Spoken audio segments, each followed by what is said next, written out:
Today we are working on part 2 of 3.4, ratio and proportions. Alright, our first example here says solve y over 3 equals 3 over 4. First thing we're going to do here is we're going to, kind of like what we did before, is we're going to try to get rid of your denominator. So what we can do is find that common denominator, which we can see here, 3 and 4. 3 times 4 is 12. So I'm going to multiply both sides of my equation by 12. When you take 1/3 times 12, you're going to get 4y, and then 3/4 times 12 is 9. So 4y equals 9. I'm trying to solve here, solve for y, so got to get y by itself. How do I do that? It's multiplication, opposite of multiply is divide. I'm going to divide both sides by 4, which you can see here, and then you get y equals 2.25. The next problem here is asking you to use cross products. So you guys have heard this before. Cross multiply and divide is what you guys have been taught in previous courses, so this should not be a problem here. The biggest thing is remembering your negative signs and which goes with which section. So here you can see they've color coded beautifully for us, the W on top and the 5 down below. They are, hence the word cross. You're going to create an X with your numbers, so 3 goes, or I'm sorry, W goes with 5, 6 goes with 4.5. So in here, we're going to take what's red and put it on one side of an equal sign, and then take what's blue and put it on the other side of the equal sign. We have W times 5 equals 4.5 times negative 6. So once again, understanding cross multiply, and then we're going to end up dividing. But what I want to draw attention to here is this negative sign. The negative sign only goes with 1. So when I would write this, W over 4.5 equals, I would say negative 6 over 5. So then making sure that negative 6 goes here, and it doesn't go to both, because obviously if you would have had negative 6 divided by negative 5, that's a negative divided by negative, which we know would be a positive 6/5, so that's incorrect. I don't want you to think of it that way. That's incorrect, that's wrong.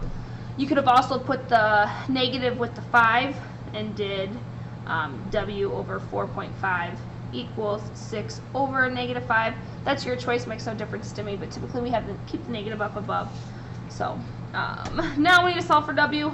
So 4.5 times negative 6 gives you here your negative 27. Need to get W by itself, so it's multiplication. What are we going to do? Divide. Divide whatever you do one side, you got to do the other. Negative 27 divided by 5 is negative 5.4. And with these, when you simplify, find your answer, as with the previous problem, punch it back in. Negative 5.4 divided by 4.5 is going to give you negative 6 over 5. And that's how you know that you did it correct.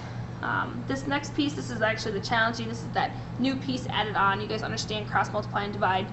We are going to set this equal to the other cross, this. So you can see here, once again, they color coded it for you guys. We have 6 and then Z plus 3 equals 4, Z minus 4. Drawing attention to including parentheses here when you have more than one term. I would definitely do that. That way you can distribute, you can see your distribution pretty easily.